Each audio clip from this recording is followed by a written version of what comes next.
No round 3, a gente vai analisar os exames da paciente Bramilda, do sexo feminino de 70 anos. Os exames da paciente apresentam uma série de alterações, começando pelo hemograma. Ele já mostra um sinal claro de infecção, os leucócitos estão em 19.300, sendo que o valor normal é de até 11.000. A maioria são neutrófilos segmentados, que representam 70% dessa quantidade. Ainda tem 5% de bastonetes, que é um padrão bem típico de infecção bacteriana. Além disso, o VCM está em 102, ou seja, acima do normal, que vai até 100. O RDW está em 16,3, também elevado, que pode sugerir uma anemia do tipo macrócita, talvez relacionada a alguma carência de vitamina B12 ou ácido fólico. Na parte metabólica, o quadro é bem claro. A paciente tem diabetes mellitus tipo 2. A glicemia em jejum deu 179, sendo que valores acima de 126 já fecham o diagnóstico, e para confirmar, a hemoglobina glicada deu 6,7%, sendo que a partir de 6,5 já é considerado diagnóstico também, ou seja, a paciente é diabética. O colesterol também está bem alterado, o total está em 299, sendo que o ideal seria abaixo de 190. O LDL está em 197, sendo que o ideal seria abaixo de 100. O HDL está muito baixo, com apenas 25, sendo que o valor mínimo aceitável é de 40. O VLDL está em 81, sendo que o valor de referência é de até 50.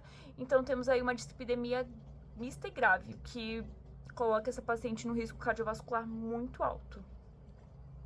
As enzimas do fígado, TGO e TGP, também vieram bem altas, com valores de 199 e 138, respectivamente. O normal seria até 50, o que indica que pode estar acontecendo algum tipo de lesão hepática que pode ter causas variadas, como medicamento, gordura no fígado, infecções ou outras. A PCR também está aumentada em 2,16, sendo que o valor de referência é de até 0,8, o que reforça a ideia de que o corpo está reagindo a algum processo inflamatório ou infeccioso. O exame de urina também apresenta alteração, que indica infecção. Ele mostrou leucócitos acima de 86.000, com presença de bactéria, urina turva, pH em 6 e a densidade no limite máximo de 1,030. E a urocultura confirmou. Staphylococcus saprophyticus, com contagem acima de 100.000 UFC, que é um germe bem comum em infecção urinária. Entretanto, o antibiograma mostrou que ele é resistente a alguns antibióticos, como ciprofloxacino e levofloxacino. Então, o tratamento precisa ser bem direcionado para contornar isso. Os exames cardíacos também vieram alterados. A troponina T está em 1,05, sendo que o valor normal é abaixo de 0,1.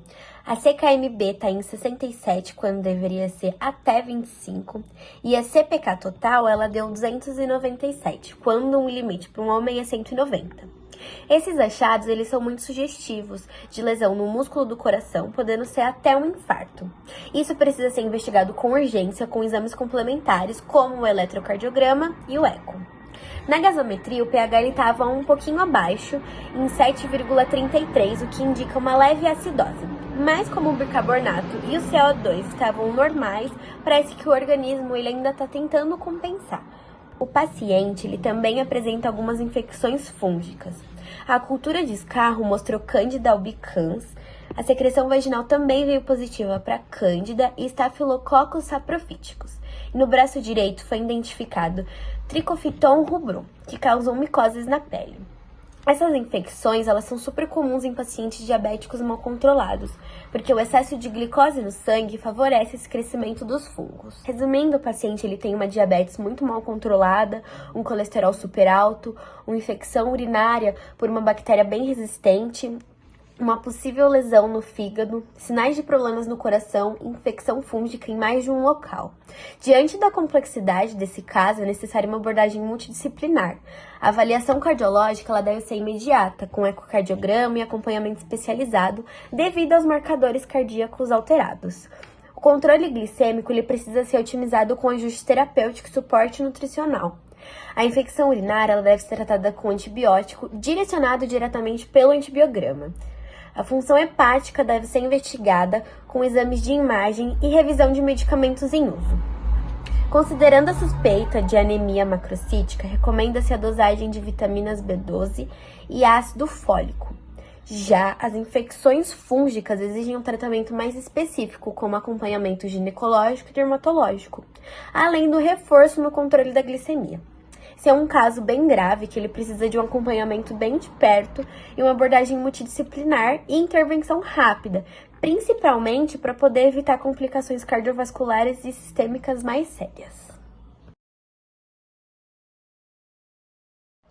Agora a gente vai dar início ao round 4, analisando os exames do paciente patripéstrio de 50 anos em que a gente encontrou uma série de alterações.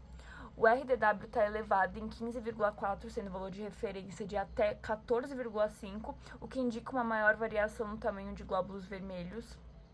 As plaquetas estão baixas, com a contagem abaixo de 150 mil por microlitro, enquanto o valor de referência normal é entre 150 mil e 450 mil. Essa condição pode aumentar o risco de hemorragias e dificultar a interrupção de sangramentos. Os leucócitos também estão bem elevados, com 20.300 células por microlitro, acima do valor de referência, que vai até 11 mil, demonstrando que o corpo está produzindo mais glóbulos brancos do que o normal. E essa elevação indica uma leucocitose, o que pode ser sinal de uma infecção, inflamação ou até uma condição mais grave. Os eosinófilos também estão elevados em 7%, acima do limite máximo normal, que é de 5%, indicando a eosinofilia, um aumento dessa célula na defesa do sangue. Já os linfócitos estão baixos, em 16%, quando o valor de referência mínimo é de 22%, podendo estar relacionado a infecções, doenças autoimunes, deficiências nutricionais ou efeitos colaterais de algum possível medicamento. Quanto aos lipídios, os triglicerídeos estão levemente elevados, com valor acima de 150 mg por decilitro, o que pode aumentar o risco de doenças cardiovasculares e outras complicações. O cálcio está baixo, com um nível inferior a 8,5 mg por decilitro, enquanto o valor de referência fica entre 8,5 e 10,5 mg por decilitro, o que é preocupante, porque a falta desse mineral pode levar a doenças super graves, principalmente relacionadas aos ossos. As enzimas hepáticas TGO e GGT estão elevadas, com TGO acima de 40 unidades por litro e o GGT acima de 60 unidades por litro, sugerindo possíveis lesões no fígado e em outros órgãos. E por fim, a proteína C reativa está elevada, com valor superior a 5 mg por litro, indicando a presença de um processo inflamatório no organismo, já que essa proteína é produzida pelo fígado em resposta a inflamações. O paciente apresentou VDRL reagente, que indica que ele tem sífilis, que é uma infecção por uma bactéria.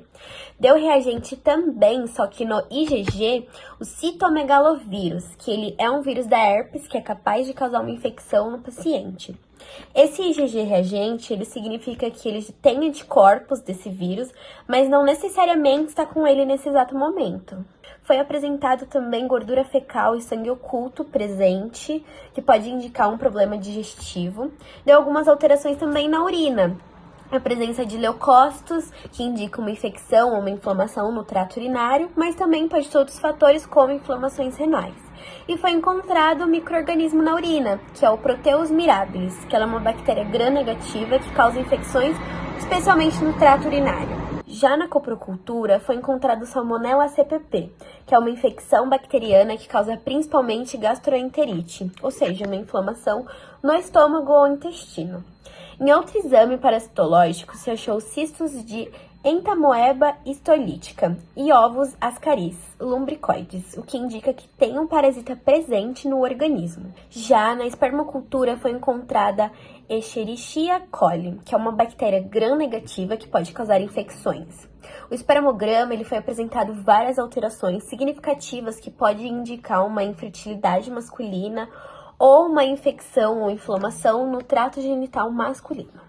Resumindo, o paciente ele apresenta um quadro de infecções múltiplas, infecções possivelmente pela sífilis, pelo vírus citomegalovírus que ele já teve no passado e provavelmente não foi cuidado, pela infecção genital, né, tanto urinária ou quanto em relação ao espermograma. Teve também as alterações hematológicas dos leucócitos, pode ser algum problema relacionado a isso. Pode ser também algum marcador inflamatório e enzimático, que eles também tiveram alteração. Algum distúrbio metabólico pelo triglicerídeo estar levemente elevado, né? E o cálcio baixo, que também pode afetar. Pode ter algum problema digestivo também, pela gordura que foi encontrada nas fezes, até o sangue oculto, né? E também pode haver uma infertilidade masculina em relação a todos os exames alterados. Para poder confirmar o diagnóstico mesmo, um exame isolado ele não seria o suficiente. Na verdade, teria que ser um conjunto de exames, né, para poder realmente fechar o diagnóstico. Para confirmar a infecção, a inflamação, teria que fazer um hemograma completo novamente, com alguns diferenciais, fazer uma contagem de plaquetas isoladas, fazer também uma dosagem de reticulócitos, repetir alguns exames de urina e também incluir ultrassonografia para ver se tem algum problema no trato urinário.